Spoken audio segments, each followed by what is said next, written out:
While most in the South are blabbing, the majority of the North are planning silently, FFK says. Welcome to the news and thank you for tuning in to listen. A few hours ago, a popular Nigerian politician and former aviation minister, Femi Fani-Kayode, also known as FFK, took to a social media page to give his opinion to Nigerians regarding the presidential election that is coming up in 2023. Femi Fani-Kayode said that the All Progressive Congress must thread a path of equity regarding the 2023 general election, as he noted that the people in the North are planning silently and effectively for the next year election, while the people in the South are busy talking and threatening people who refuse to follow their ways.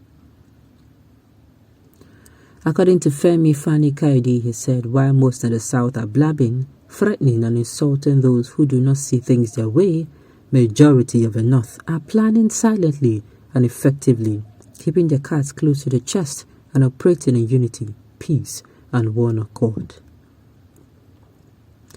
This is both beautiful and powerful, and it cannot be downplayed or ignored. It is a virtue and not wickedness, and those that malign them or treat them with contempt for chatting discourse do so at their own peril. If the South really wants the presidency next year in the name of fairness and equity, then I challenge them to let every aspirant from both the Southwest and Southside in both parties step down from a candidate from the Southeast and support that candidate. Femi Fani-Kayode, however, said he is challenging the South to let every other aspirant from both the Southwest and South-South in both political parties step down and support a candidate from the Southeast if they really want the presidency in 2023. In conclusion, Femi Fani-Kayode said that PDP may likely choose Atiku for the presidential bid, and the only way APC would conquer is if they bring in a strong candidate from the North Central or Northeastern zone, stressing that the threat that the country would divide or there will be secession if a candidate from the North Central or Northeast become president, unfolded and baseless. Do you agree with Femi Fani-Kayode on this? Well, on this particular issue, sincerely, I must tell you, I don't know. But it might not be baseless. It might not be baseless. Yes, they might pick somebody from Northeast and North Central. Fine, because those ones too, Northeast, they are one of the regions they have not produced the president. The North might just be, okay, since they're doing it like this, let's bring out these people too from this end, from Northeast or North Central. Let's compensate them. Let's put them here so that they are not going to start, the Northeast are part of Middle Belt. They're not going to start saying, we no go agree to, because already the Middle Belt, the people who are in the Middle Belt, the Northerners, they're not happy of whatever is going on. In fact, these people told themselves, they are being, in fact, all the sections of Nigeria are being marginalized. So, if the Northerners bring out from the Northeast, in a way, they are compensating. They are compensating those people as well. Quite reasonable, as Alhaji Atiku Abubakar will grant the winning ticket for the presidential election. Unfortunately, one problem we're having in this country is we're not true to ourselves. Yes, the North is planning. Yes, they're good in planning, but what did they do with their plan at the end of the day?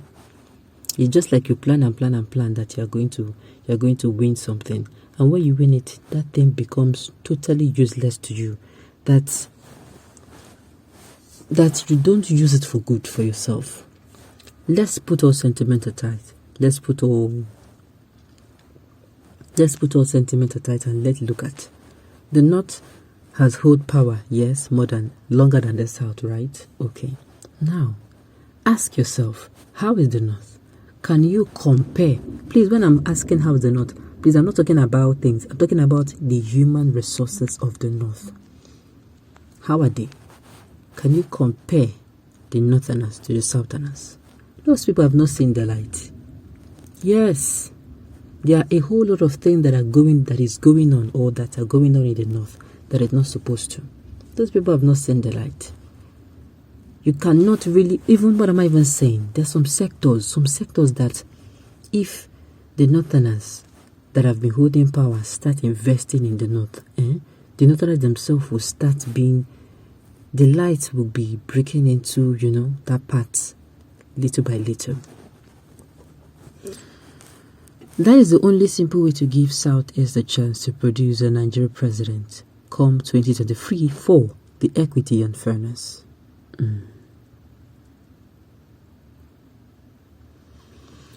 You are 100% correct on course. That should be done as early as possible. One candidate should emerge from PDP and APC respectively to stand the primaries. As much as what the North is doing quite is commendable, as elections should not draw a line North versus South. We shall embark on those ventures that should unite, that divide. Exactly. See, this time Femi Fani-Kayode